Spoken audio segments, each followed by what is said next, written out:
मैंने कभी अपने पति के साथ रात नहीं गुजारी क्योंकि मुझे अपने पति से नफरत थी। फिर एक रात मैंने सारी हदें पार करके अपने 3 दोस्तों को घर बुलाया और फिर नशे की हालत में तीनों दोस्तों ने मिलकर मेरे साथ। मेरा नाम अनिका है। मैं बहुत खूबसूरत और खुद पर नाज करने वाली लड़की हूँ। जरूरी नहीं है कि इंतजार सिर्फ अपने पसंदीदा चीज़ों का ही किया जाए। कभी कभी हमें उन चीज़ों का भी इंतजार करना पड़ता है जिनसे हमें नफरत होती है। इसलिए मैं भी आज दुल्हन बनकर अपने सबसे नापसंदीदा इंसान का इंतजार कर रही थी। वो नापसंदीदा इंसान कोई और नहीं बल्कि मेरा पति था, जिससे अभी थोड़ी देर पहले मेरा विवाह हुआ था। मेरा आलीशान कमरा खूबसूरती से सजा हुआ था, लेकिन काश कमरे की तरह मेरा हमसफर भी खूबसूरत होता, लेकिन ऐसा नहीं था। मैंने अपने कपड़े भी नहीं बदले थे और ना ही जेवरात से खुद को आज़ाद किया था। दिल तो चाहा था कि इस इंसान के दिए हुए जेवरात को नोच कर फेंक दूं, उसका दिया हुआ कपड़ा भी फाड़ फाड़ कर अपने शरीर से जुदा कर दूं। मैं अपनी बर्बाद जवानी के गम में थी। मैं इन्हीं सोचों में गुम बैठी थी कि तभी दरवाज़ा खुला और मेरा पति अंदर दाखिल हुआ। मैंने जानबूझकर अपना हुलिया नहीं बदला था ताकि मैं उसे ऐसा दिखा सकूं कि मैं कितनी खूबसूरत हूं और वो मेरे मुकाबले कितना साधारण व्यक्ति है। जब वो मेरे करीब आकर बैठा तो मुझे हूर के गले में पड़ा लंगूर वाला मुहावरा याद आया। उसने मुझे देखकर मेरी तारीफ की कि मैं बहुत खूबसूरत लग रही हूँ। तो बदले में मैंने कहा कि हाँ, मैं बहुत खूबसूरत हूँ, लेकिन तुम मेरे लायक नहीं हो। काश मैं भी तुम्हारी तारीफ के जवाब में तुम्हें खूबसूरत कह सकती, लेकिन शायद अफसोस कि तुम इस बात के लायक नहीं हो कि तुम्हारी तारीफ की जाए। ऐसा कहकर मैंने उसके दिए हुए तमाम जेवरात नोच कर फेंक दिया, अपना हेयर स्टाइल उजाड़ दिया। फिर उसके दिए हुए कपड़े बदलने के लिए ड्रेसिंग रूम में चली गई। फिर मैंने 1 लाख वाला मेकअप साफ किया और अपना चेहरा आईने में देखने के बाद दोनों हाथों में चेहरा छुपा कर फूट फूट कर रोने लगी। मैं जानबूझकर वॉशरूम से देर से बाहर निकली ताकि मेरा पति सो जाए, लेकिन मैं जब बाहर आई तो वो कमरे में नहीं था। मैंने भगवान का धन्यवाद किया और कमरे का दरवाज़ा लॉक करके सो गई। मैंने सोचा था कि मुझे बहुत हंगामा करना पड़ेगा और अपने पति से बुरी तरीके से पेश आना पड़ेगा ताकि वो मेरे पास ना आए, लेकिन ऐसा करने की ज़रूरत ही नहीं पड़ी थी। वो खुद ही खामोशी से एक तरफ हो गया। उसने मेरे मामले में किसी किस्म की ज़बरदस्ती नहीं की थी।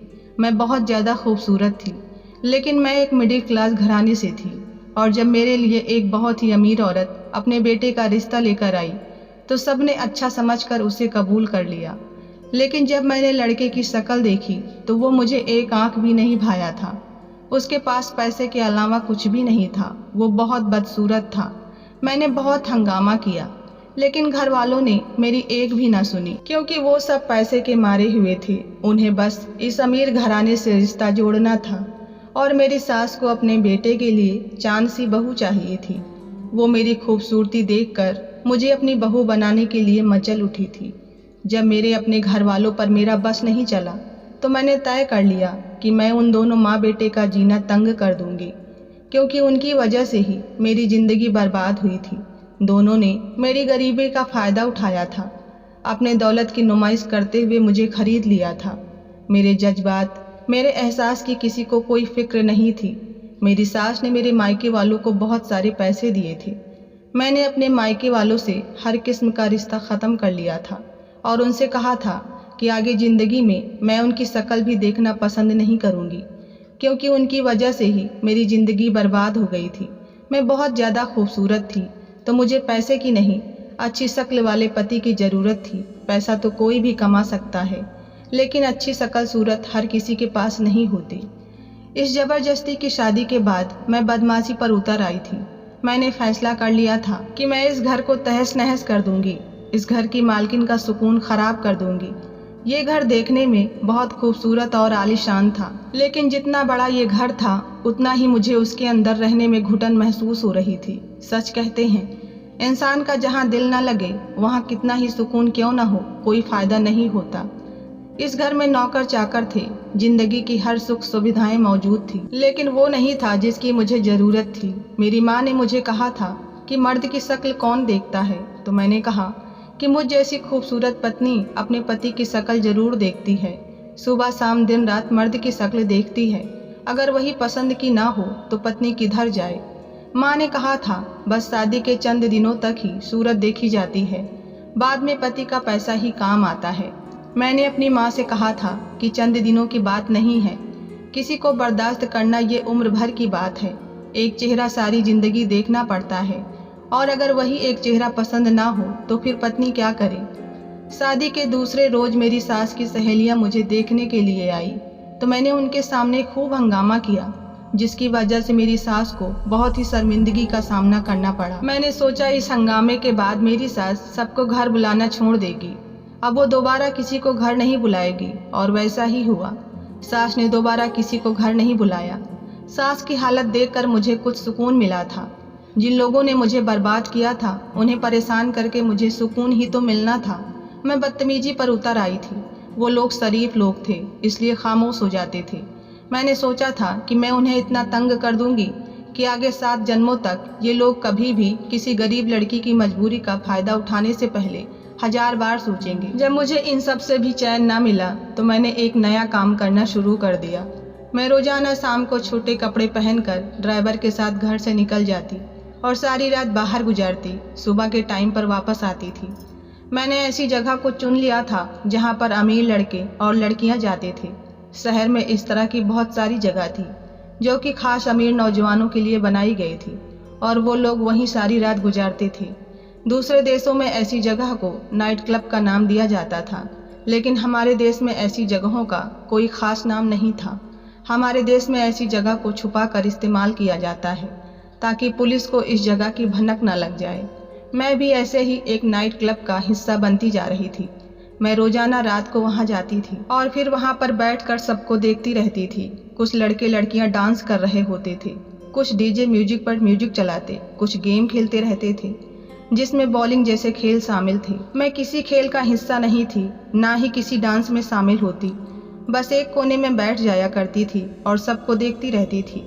शुरू में रात को देर होने पर मेरी सास फोन करके पूछती थी कि मैं कहाँ हूँ और कब आऊँगी, मगर जब मैंने इस बात पर उन्हें ठीक से जवाब दे दिया तो बाद में उन्होंने मेरी खैर खबर लेना छोड़ दिया। मैंने अपनी सास को साफ कह दिया था कि अगर उन्होंने मेरे मामले में दखलंदाजी की तो मैं मीडिया में चली जाऊंगी और उनकी फैमिली को बदनाम करके रख दूंगी, झूठ बोलकर इल्जाम लगाकर और बहुत कुछ कहकर जीना दुश्वार कर दूंगी।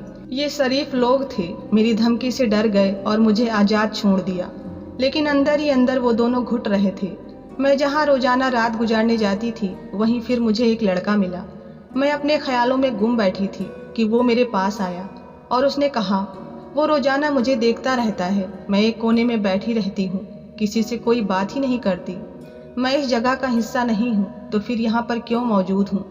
ये उस लड़के का पहला सवाल था और पहली बात थी जो उसने मुझसे की थी। बिक्की की बात से मुझे उसमें दिलचस्पी महसूस हुई। मैंने उससे दोस्ती कर ली। बिक्की के 2 और दोस्त थे, उनसे भी मेरी दोस्ती हो गई। इस तरह मुझे 3 अच्छे दोस्त मिल गए। पहले मैं इस जगह पर मजबूरन आया करती थी ताकि मैं अपनी सास और अपने पति को तकलीफ पहुंचा सकूं, लेकिन अब मुझे यहाँ पर बिक्की जैसे दोस्त की संगत मिल गई थी और मुझे बहुत अच्छा लग रहा था। उन तीनों की ये आदत बहुत अच्छी थी कि वो तीनों अपनी हद में रहते थे। मैं गुस्सा जरूर थी, लेकिन मुझे भी अपनी हद का अंदाजा था। दोस्ती हो गई थी, लेकिन उसने कभी मुझे ना डांस के लिए ना किसी गलत फरमाइश के लिए मजबूर किया था। हम शाम को इकट्ठे होते और सारी रात बातें करते रहते थे, इधर उधर घूमते थे, लड़के लड़कियों को देखकर उन पर हंसते एंजॉय करते थे और फिर सुबह होने से पहले घर चले जाते थे। मुझे उन तीनों से दोस्ती करने में कोई बुराई महसूस नहीं होती थी। एक दिन मैं वहां से वापस आई तो मेरी सास मेरे इंतजार में बैठी हुई थी। उन्होंने मुझे देखते हुए कहा कि अब बहुत हो गया है, वो ज़्यादा बर्दाश्त नहीं कर सकती, बेहतर होगा कि तुम ये घर छोड़कर चली जाओ। उनका बेटा मुझे तलाक देने के लिए तैयार है। सास की बात पर मैं जोर से हंसने लगी और मेरी सास मुझे देख रही थी कि मैं हंस क्यों रही हूँ। मैंने उनसे कहा कि मैं इतनी जल्दी उनके और उनके बेटे की जान नहीं छोड़ने वाली हूँ। मेरी जिंदगी को माँ बेटे ने मजाक समझ रखा है कि जब चाहे मुझे इस घर में ले आएं और जब चाहे निकाल दें। मैंने उनसे कहा कि मैं इस घर में रहूंगी और अगर मुझे यहाँ से किसी ने निकालने की कोशिश की तो मेरे मौत के जिम्मेदार वो खुद होंगे। सास एक बार फिर मेरी धमकियों से डर गई और खामोश हो गई। लेकिन सास की बातों ने मुझे एहसास दिला दिया था कि जो मैं कर रही हूँ उसका असर इन लोगों पर हो रहा है। मैंने सोचा अभी से मेरी सास मुझे घर से निकालने की बात कर रही है, अब तो इसी घर में उनकी आंखों के सामने बेशर्मी की तमाम हदें पार कर दूंगी। इसी मकसद से मैंने रात को नाइट क्लब जाने की बजाय बिक्की और उसके दोस्तों को घर में बुलाना शुरू कर दिया। मेरे तीनों दोस्त रात को घर आते थे और मैं उनके साथ ड्राइंग रूम में बैठकर शोर शराबा करती, अपने सास और अपने पति को खूब जलाती थी। मैं अपने दोस्तों से कहती थी कि वो ऊंची ऊंची आवाज में हंसे या उल्टी सीधी बातें करें, ताकि उनकी वो बातें मेरी सास और मेरे पति के कानों तक पहुंचे और उनका दिल जले। मेरी सास तो हमें इस तरह से देखकर जहर का घूंट पीकर रह गई थी। फिर एक दोस्त सिगरेट लेकर आया जिसमें नशा था।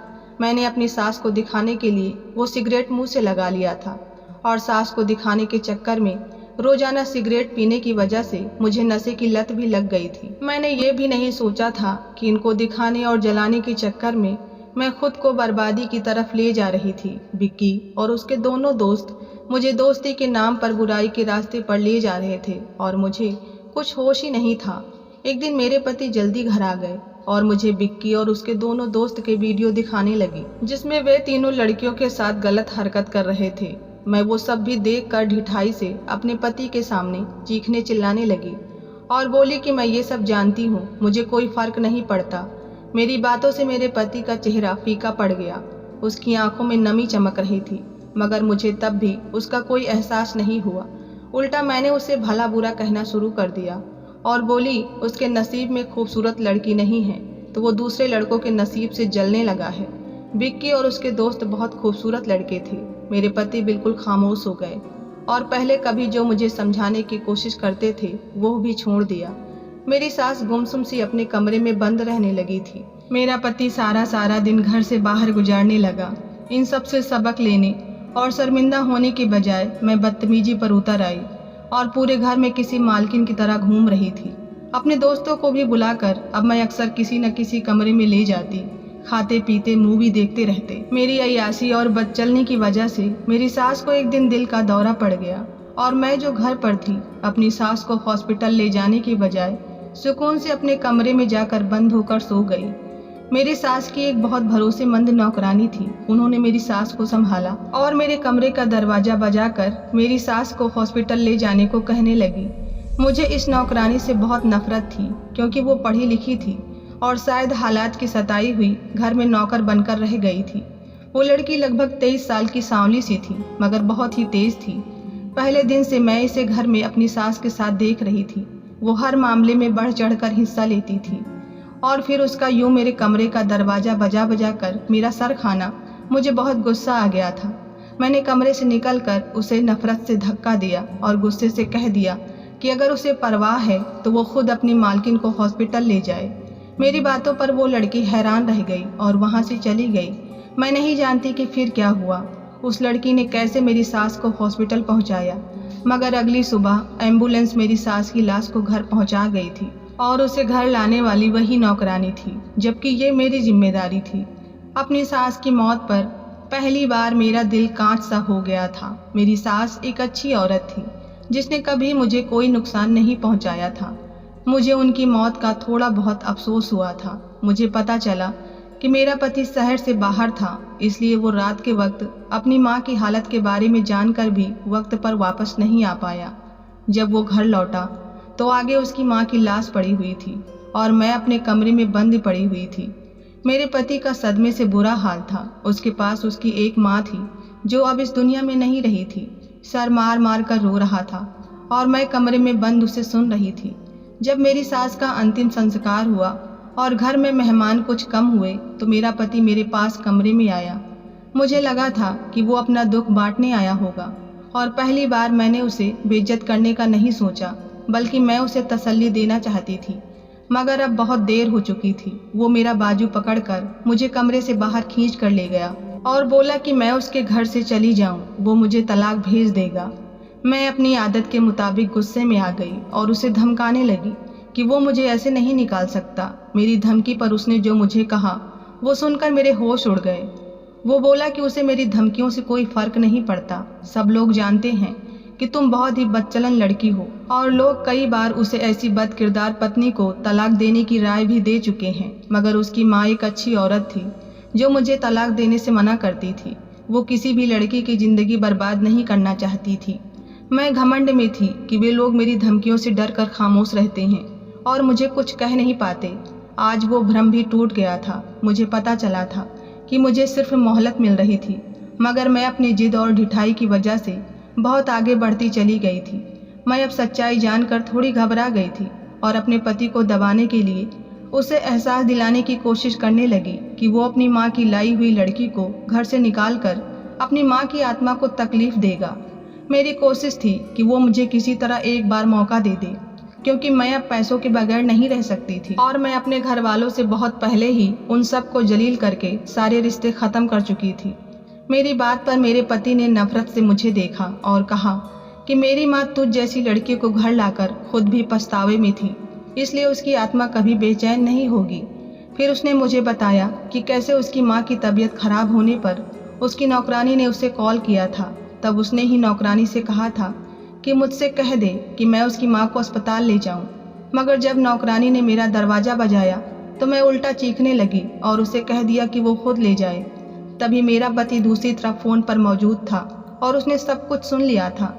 वो बोला कि उसने तभी सोच लिया था कि अब उसकी माँ चाहे जितना समझाए, लेकिन मैं अब उसे घर में नहीं रखूँगा। लेकिन मेरी माँ इस दुनिया से ही चली गई। वो पहली बार मुझे नफरत से देख रहा था और बोला कि उसे कभी भी खूबसूरती की चाहत नहीं थी। वो हमेशा से सिर्फ अच्छी लड़की चाहता था, मगर उसकी माँ की एक ख्वाहिश ने उन दोनों माँ बेटे को जलील करवा दिया था। मैं सच जानकर खामोश रह गई थी।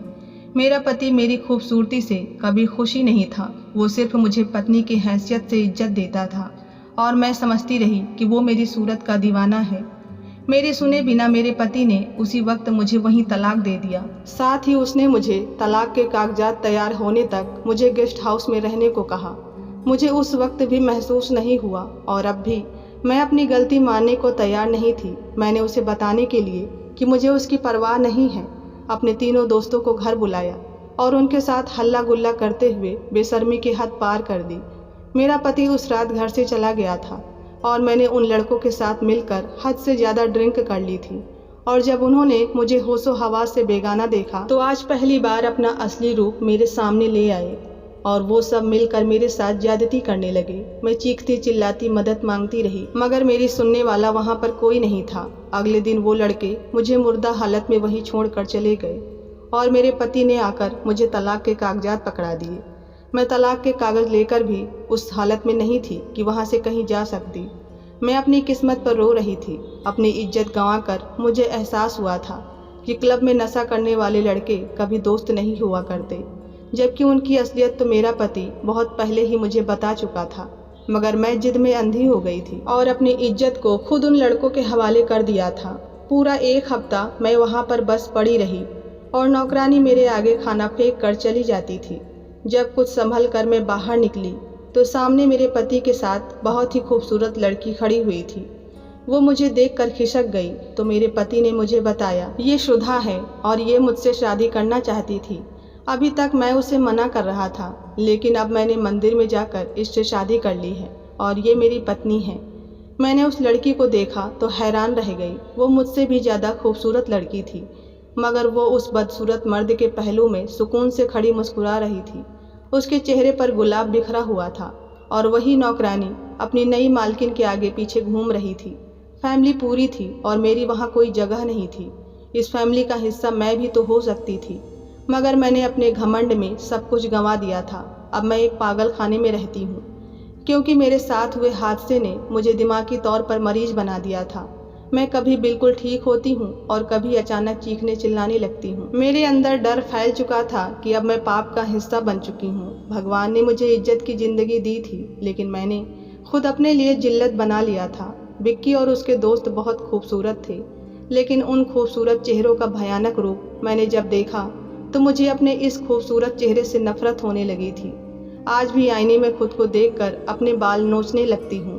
कहानी कैसी लगी कमेंट में ज़रूर बताएं। पसंद आई हो तो प्लीज़ वीडियो को लाइक करें, चैनल को सब्सक्राइब करें। मिलते हैं नई कहानी के साथ, तब तक के लिए धन्यवाद।